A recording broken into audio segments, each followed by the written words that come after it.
Great sage Varamihir wrote in his book Brihad Jataka that there is no better boat than your horoscope to help a man cross over the complicated sea of life.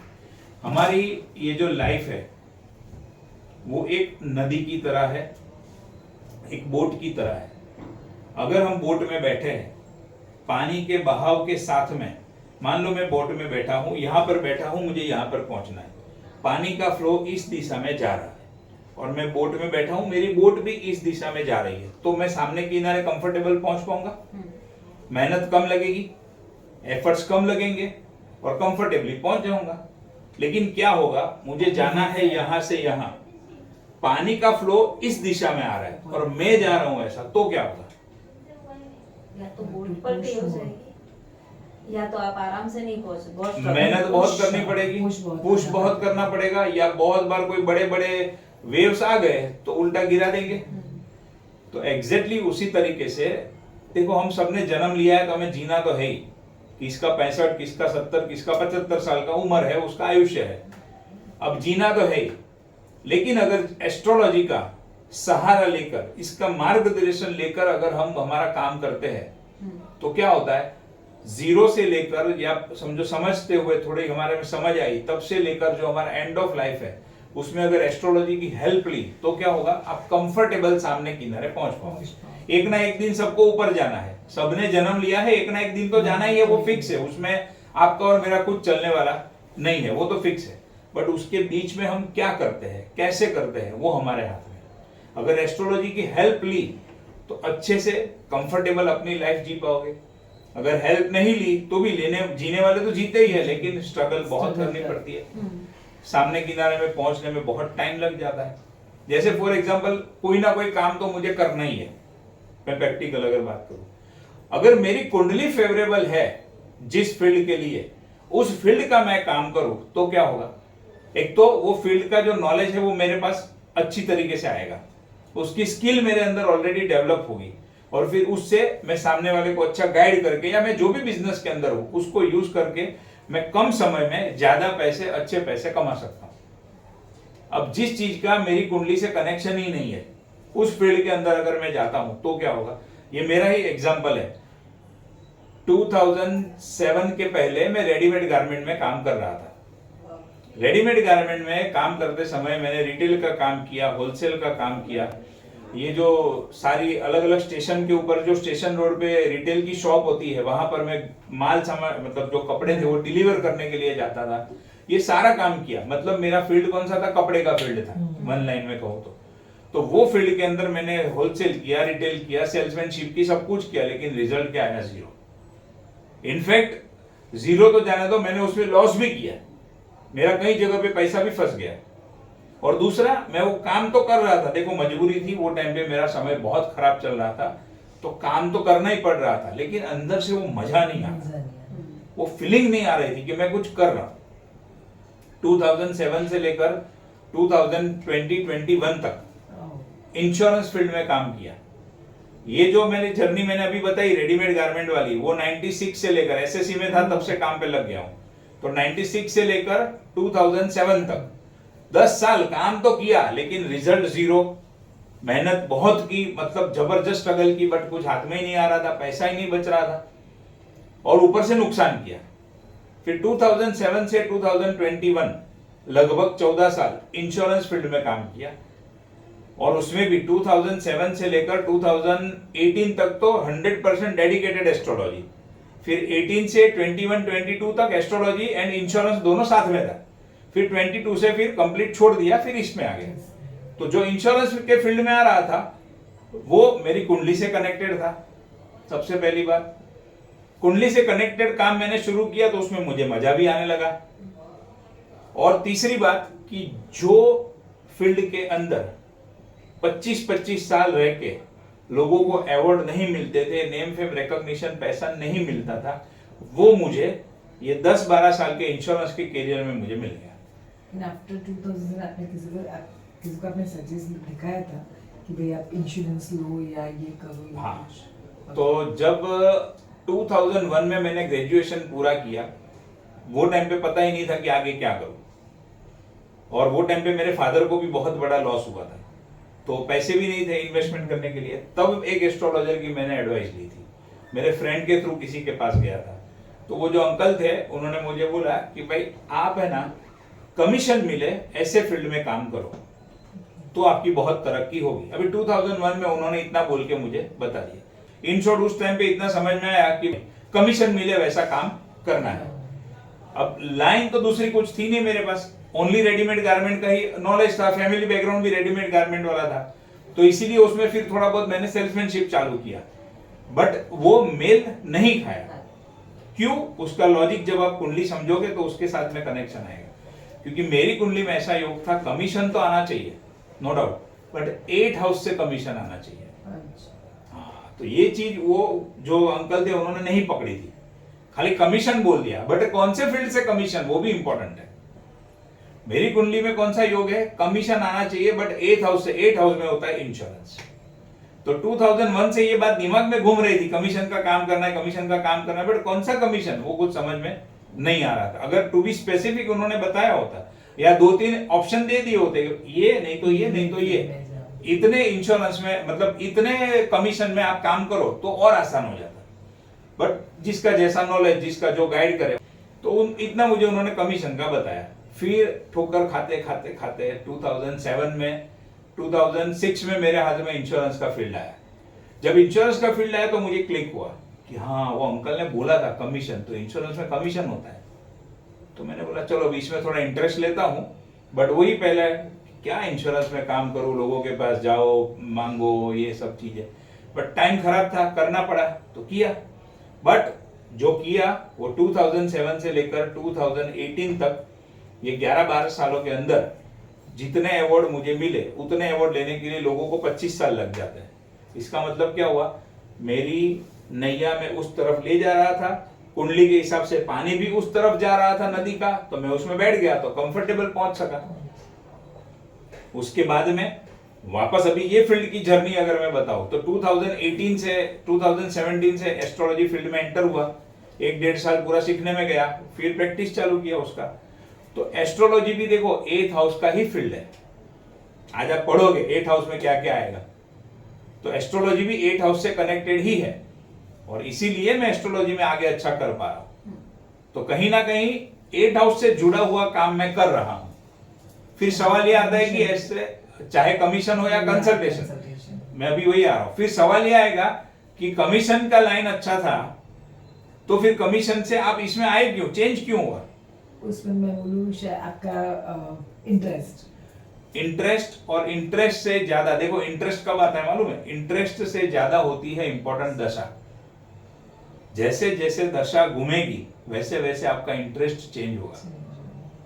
दशा आपको खींच कर लाती है, but important क्या है, आपकी कुंडली के अनुसार जो फील्ड है ना, 8th house, 5th house, 6th house, 7th house, उसके अंदर आपको रहना है।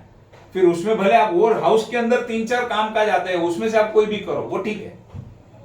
तो ये सारी चीजें टेक्निकल है, बहुत आप समझोगे तो आपको बहुत इंटरेस्ट आएगा। और जैसे ही मेरी कुंडली में दशा चेंज हुई, ऑटोमेटिक इंश्योरेंस का कम हो गया और ये फील्ड का मेरा काम चालू हो गया। अब इंपॉर्टेंट क्या है, अब मैं अभी भी मेरे इंश्योरेंस के फील्ड को पकड़ के बैठा रहूं तो क्या होगा, मुझे रिजल्ट नहीं मिलेगा। और देखो बहुत लोग ऐसे होते हैं, आपने देखे होंगे कि जिनका कैरियर चेंज होता है, एक लाइन से दूसरी लाइन में जाते हैं, लेकिन उनको ये पता ही नहीं कि अभी मैं कौन से फील्ड में मेहनत करूं, मैं क्यों ये फील्ड में आया। ईश्वर की कृपा से मैं एस्ट्रोलॉजी के फील्ड में आया तो मैंने पूरा मेरा बैकग्राउंड चेक किया कि क्या इंश्योरेंस मेरे लिए फेवरेबल है, नहीं है, अब आगे फ्यूचर में मेरे लिए क्या फेवरेबल है, आने वाली दशा मेरे लिए क्या लेकर आने वाली है। और फिर एक दिन बैठ के मैंने डिसाइड किया कि अब मुझे इंश्योरेंस का काम नहीं करना है, अब मैं सिर्फ एंड सिर्फ एस्ट्रोलॉजी, वास्तु, ये सारे फील्ड से फोकस करूंगा। तो अगर ये चीजों का नॉलेज नहीं है एस्ट्रोलॉजी का, तो आप ये डिसीजन भी नहीं ले पाओगे, कंफ्यूजन में रहोगे। मान लो कोई व्यक्ति का बिजनेस है, एक डायमंड का बिजनेस है और एक कंस्ट्रक्शन का बिजनेस है। अब कंस्ट्रक्शन का बिजनेस मानो 15 साल से कर रहा था और अचानक से दशा चेंज हो गई, अब उसको पता नहीं है, उसको सडनली डायमंड में इंटरेस्ट आने लगा, तो थोड़ा डायमंड का भी काम चालू कर दिया। अब वो चक्कर में पड़ेगा, कंस्ट्रक्शन चालू रखो कि डायमंड चालू रखो, कंस्ट्रक्शन बंद करो कि डायमंड बंद करो, अब आगे होगा क्या, क्या जिंदगी भर दोनों कर सकता हूं, क्या एक ही कर पाऊंगा? ये सारी चीजों का आंसर आपको एस्ट्रोलॉजी के सिवा कोई नहीं दे सकता है। और इसीलिए इसका नॉलेज होना बहुत जरूरी है। मैं तो बोलता हूँ किसी को एस्ट्रोलॉजी प्रैक्टिस करना है या नहीं करना है वो अपने कर्म के ऊपर है कि उसकी कुंडली में एस्ट्रोलॉजी से कमाने का भी योग होना चाहिए, बट एस्ट्रोलॉजी हर एक लोगों के लिए जरूरी है सीखने समझने के लिए, क्योंकि आप अपनी खुद की कुंडली के ऊपर जितना डिटेल में जाओगे उतना कोई एस्ट्रोलॉजर आपकी कुंडली के ऊपर नहीं जाएगा। आपका बर्थ टाइम रेक्टिफाई करने की जितनी चिंता आप करोगे कि मेरा बर्थ टाइम पर्टिकुलर परफेक्ट है कि नहीं, उतना कोई एस्ट्रोलॉजर नहीं करेगा। अगर बर्थ टाइम ही एक्यूरेट नहीं होगा तो प्रेडिक्शन तो गलत ही होगा। आप किसी भी एस्ट्रोलॉजर के पास जाओगे 2000, 4000, 5000 की उसको फीस दोगे, उसमें कितना करेगा वो आपके लिए? उसका भी तो टाइम लगता है हर एक चीज का। तो आप जो पूछोगे उसका जवाब देके रवाना। बट अगर आपने खुद ने सीखा होगा तो एक एक चीज का आपको आंसर मिलेगा। और मैं हमेशा ये कहता हूं एस्ट्रोलॉजी एंड वास्तु सीख के दूसरों का भला तो हम जब करेंगे तब करेंगे, दूसरों का भला जब होगा तब होगा, लेकिन सबसे पहला भला किसका होगा? हमारा खुद का होगा। ये चीज हमेशा ध्यान में रखना। आपने ये कोर्स की फीस भरी, आपको इसमें से सीख के 8-10 पॉइंट अपने जीवन के मिल गए, जीवन पूरा ट्रांसफॉर्म हो जाएगा। दूसरों का तो आप भला करोगे, लेकिन पहले तो आपका ही हो जाएगा। ये बहुत इंपॉर्टेंट चीज है और ये हमेशा समझना है। तो आपको परफेक्ट गाइड कौन दे सकता है? एस्ट्रोलॉजी दे सकता है। एक अच्छा और एक सच्चा एस्ट्रोलॉजर दे सकता है। एस्ट्रोलॉजर तो बहुत है, वास्तु कंसल्टेंट बहुत है, ये फील्ड में भी ऐसे ही है। 90% लोग उल्लू बनाते हैं, डराते हैं, बेवकूफ बनाते हैं, आपकी मजबूरी का फायदा उठाते हैं। 90% लोग ऐसे हैं।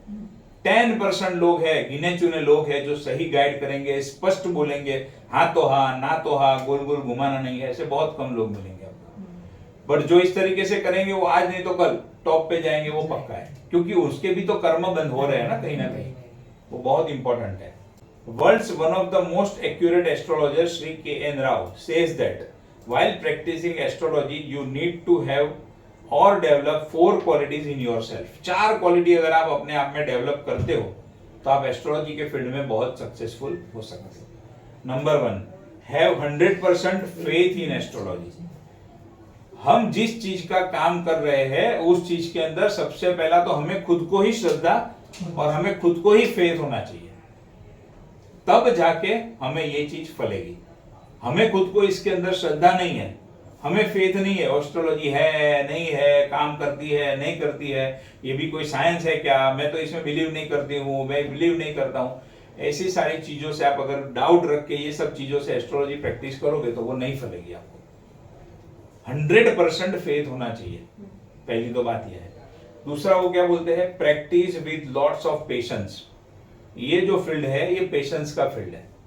रातों रात जादू की छड़ी वाला ये फील्ड नहीं है। इनफैक्ट कोई भी फील्ड नहीं है रातों रात जादू की छड़ी वाला। जिसमें लॉन्ग टर्म टिकना है उसमें टाइम लगना ही है। सेम ये चीज के अंदर है, ये फील्ड के अंदर है।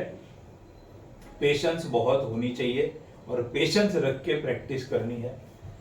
लर्न फ्रॉम योर मिस्टेक, यानी कि रॉन्ग प्रेडिक्शन। देखो प्रेडिक्शन गलत हो सकते हैं, बट कितने गलत होंगे, कितने परसेंटेज गलत होंगे, वो किसके ऊपर डिपेंड करता है? आपकी मेहनत के ऊपर, आपकी प्रैक्टिस के ऊपर। जितनी ज्यादा कुंडलियां देखोगे, जितनी ज्यादा प्रैक्टिस करोगे, यहाँ पर मैं आपको जो समझाऊंगा उसको 12 मतलब रिपीटेडली उसको सुनोगे वीडियोस के रूप में, नोट्स को पढ़ोगे, और जैसे जैसे प्रैक्टिस करते जाओगे तो एक्यूरेसी का लेवल बढ़ता जाएगा, मिस्टेक्स का लेवल कम होता जाएगा। बट दैट डजंट मीन कि कभी हमारी गलती नहीं हो सकती है। हो सकता है कभी हमारा प्रेडिक्शन गलत हो जाए। जब भी प्रेडिक्शन गलत हो तो करना क्या है? गलत प्रेडिक्शन में से सीखना है। उसकी वजह से नर्वस हो गए, डिप्रेस हो गए, अरे बाप रे मैं क्या करूं, मेरा प्रेडिक्शन गलत हो गया, ऐसा कुछ करना नहीं है। देखो आज आप जो डॉक्टर को टॉप में देख रहे हो, उसने भी कभी ना कभी शुरुआत तो की थी सर्जरी करने की। आज भले वो टॉप में है, इंडिया का, एशिया का, वर्ल्ड का नंबर 1 डॉक्टर है, टॉप के ऊपर है, कभी ना कभी तो शुरुआत की थी। अच्छा वो नंबर 1 नंबर 2 पे एक ही सर्जरी में पहुंच गया? हजारों सर्जरी उसने की है, हजारों सर्जरी, तब जाके वो नंबर 1 पे पहुंचा है। तो क्या उससे मिस्टेक नहीं हुई होगी, उससे गलतियां नहीं हुई होगी? गलतियां तो होती ही होती है, जाने अनजाने में गलतियां होती है। इंपॉर्टेंट क्या है? उसका इंटेंशन गलती का नहीं होना चाहिए कि जानबूझ के पेशेंट का बुरा करूं। कोई हो गया मतलब कोई दवाई दे दी या कोई सर्जरी में कुछ गलती हो गई तो उसको वो करेक्ट कर लेगा। अच्छा आप डॉक्टर के पास दवाई लेने जाते हो आपको कभी कभी ऐसा होता है कि 3 दिन की आपने दवाई ली लेकिन आपको सूट नहीं हुई, आपका प्रॉब्लम सॉल्व नहीं हुआ, तो आप डॉक्टर के पास जाते हो, वो वापस आपकी बात को सुनता है, क्या करता है, 1-2 गोली चेंज करके दूसरी 2 गोली देता है। तो एग्जैक्टली इसी तरीके से मान लो हमारा कोई प्रिडिक्शन गलत हुआ, तो हमें करना क्या है, जब भी कोई क्लाइंट हमें ऐसी कंप्लेन करे कि भाई आपने ये बताया था ये नहीं हुआ, आपका प्रिडिक्शन गलत हुआ, ठीक है, नो प्रॉब्लम, आप आइए मेरे पास, मैं कोई चार्ज नहीं लूंगा। सबसे पहली बात, आप आइए मेरे पास, मैं कोई चार्ज नहीं लूंगा, बैठ के समझाइए एग्जैक्टली क्या हुआ और मैं आगे देखता हूँ, शायद टाइम रेक्टिफाई करने में कुछ मेरे से भी गलती हुई हो तो उसको करेक्ट करके हम आगे करेंगे, मैटर ही खत्म हो गई, इसमें कुछ बहुत बड़ी बात है ही नहीं। बट एक बार गलत हुआ तो हाय हाय मेरा प्रेडिक्शन गलत हो गया, अब ये शास्त्र काम नहीं करता है, मैं काम नहीं करूंगा, मैं छोड़ दूंगा, भाग जाऊंगा, ऐसा कुछ करना नहीं है। Live a life of service, help people if required. अब इसके अंदर हेल्प मतलब किसी के साथ फ्री में करना, उसका मतलब हेल्पिंग नहीं होता है। मैं क्या समझता हूं हेल्प को, मान लो किसी के पास से मैं ले रहा हूं कंसल्टेशन का 5000 रुपये, कोई व्यक्ति मेरे पास आया है, किसी ने रेफर किया, ये बेचारा एकदम नीडी आदमी है, उसको गाइडेंस की जरूरत है, तो आप अपने हिसाब से थोड़ी हेल्प कर दो। दैट मीन्स क्या, वहां पर 5000 के बदले मैं 2000 ले लूं, बस मैटर खत्म, दैट इज माई हेल्प, मैं ये मानता हूं। अभी रिसेंटली एक वास्तु कंसल्टेशन के लिए एक जन का आया था कि भाई हमारे जैन ही है, उनको वास्तु को दिखाना है लेकिन बहुत मिडिल क्लास लेवल पे है, तो आप थोड़ा उनको कुछ कंसिडर करके दे दो। बोला ठीक है, लोगों के पास से 11,000 लूंगा, लेता हूं, उनके पास से मैं 9,000 रुपया लूंगा, 2,000 कम लूंगा, मैटर खत्म हो गया, उसको मैं हेल्प मानता हूं, बस इससे ज्यादा कुछ नहीं। एक सिस्टम तो फॉलो करना ही पड़ेगा और बाकी हम प्रैक्टिस करने बैठे हैं, प्रोफेशनली करना है, प्रोफेशनली करोगे तो उसका बहुत मजा आएगा। हाँ, मैं इसमें एक चीज कहना चाहूंगा, फिर ऐसा एकदम झड़के जैसा पकड़ के भी मत रखो कि सामने वाला जेन्युइनली नीड में है, जेन्युइनली बेचारा तकलीफ में है और उसमें आपको थोड़ी बहुत हेल्प करनी है। नहीं, मेरी तो 11,000 है तो मैं 11,000 ही लूंगा, उसको जो करना है करे, मैं थोड़ा उसमें बिलीव नहीं करता हूँ। ठीक है, अपने से 1,000-2,000 कम होता है और सामने वाला जेन्युइन होना चाहिए, समझो, नहीं तो आपको ऐसे भी एक्सपीरियंस होंगे, आपकी फीस कम कराने के लिए आपके पास रोएंगे और बाद में जब आप उसका फेसबुक देखोगे तो पता चलेगा इधर इंडिया में घूम रहा है, इधर फॉरेन में घूम रहा है, इधर पार्टी मना रहा है। तो वैसा लोग हमको बेवकूफ नहीं बनाने चाहिए, हम अपनी मर्जी से, अपनी समझ से सामने वाले को क्रॉस वेरीफाई करके हो सके तो उसको हेल्प कर सकते हैं, that is the only thing. If you develop above qualities and follow it religiously then divine lotus of astrology will open in you, astrology का कमल आपके दिल में खुलेगा। अब ये सारी चीजों को जब आप प्रोफेशनली प्रैक्टिस करोगे, अभी तक हमने जो डिस्कस किया उसमें आपको कुछ क्वेश्चन है तो आप पहले पूछ सकते हैं।